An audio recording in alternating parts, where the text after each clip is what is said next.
혹시 수두 걸려보신 적 있으세요? 어렸을 때 온몸에 발진이 나면서 2, 3일 정도 고열과 함께 오한, 몸살 기운이 나타나는 그런 증상인데요. 어렸을 적에 이 수두 걸리면 학교 결석하고 나중에 학교 가서 보면 막 상처에 딱지가 잔뜩 앉아있는 그런 거 보셨나요?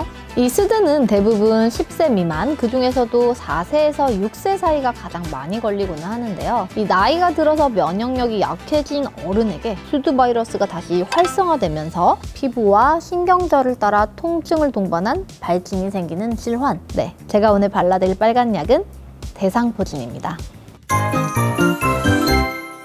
이 대상포진은 보통 시간이 지나면서 피부의 발진과 통증은 완치가 되거나 호전되지만 이 60대 이상 중장년층에 있어서는 대상포진이 단순한 피부 질환으로 치부할 일은 아닙니다. 60세 이상에서는 40%, 70세 이상에서는 50% 정도가 대상포진 후 신경통을 겪으시기 때문인데요. 이 건강보험심사평가원에 따르면 대상포진에 잘 걸리는 성별로 이 남성 대 여성이 39.1% 대 60.9%, 약 1.5 내지 2배 정도가 여성이 잘 걸린다고 하니 특히 갱년기 여성분들은 주의를 기울일 필요가 있겠습니다. 일반적으로 이 대상포진에서 수포는 열흘에서 14일 정도, 처음에는 고름이 차면서 탁해지다가 2주 정도가 지나면 딱지가 생기면서 증상이 좋아지는데요. 피부의 수포 증상이 다 사라지고 한 달 내지 3개월이 지난 후까지도 이 해당 부위가 계속 아프기도 하는데 이를 대상포진 후 신경통이라고 합니다. 이 노인 환자의 약 30%에서 대상포진 후 신경통이 나타나며 이런 대상포진 후 신경통은 한 번 만성화되면 치료가 어려운 경우가 많아서 발병 초기에 신경 손상을 막고 이 신경의 재생을 도울 수 있도록 적극적인 치료가 중요합니다.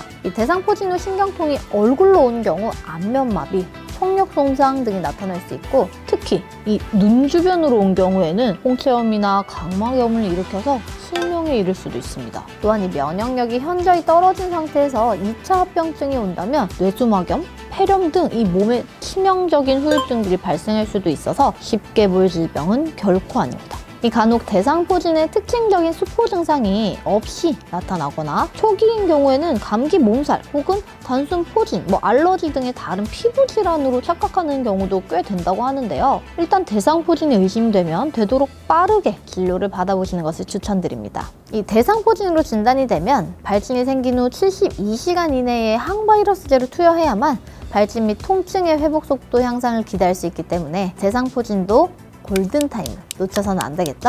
또한 대상포진은 수두 바이러스에서 온 것처럼 이 전염이 될 수 있습니다. 보통 간호하시는 가족분들이 걸리시게 되는데요. 이 대상포진 진물에 노출되었을 때 본인의 면역력이 대상포진 바이러스를 이겨낼 수 없는 상황이라면 전염이 될 수 있는 거죠. 안타깝게도 이 서로를 의지하고 살아가시는 노부부들이 이와 같은 이유로 함께 고생하시는 경우를 종종 볼 수 있습니다. 이 무시무시한 대상포진, 그래도 다행인 건 예방접종이 가능하다는 것입니다. 이제 백신이라면 절레절레 하시나요? 대상포진 예방접종은 평생 딱 한 번만 맞으시면 되는데요. 이 60대 이상 중장년층이시라면 한 번쯤 고려해보시면 어떨까 생각됩니다. 제가 오늘 발라드린 빨간 약, 60대 이상 중장년층에게 치명적인 대상포진에 대한 이야기가 끝났습니다.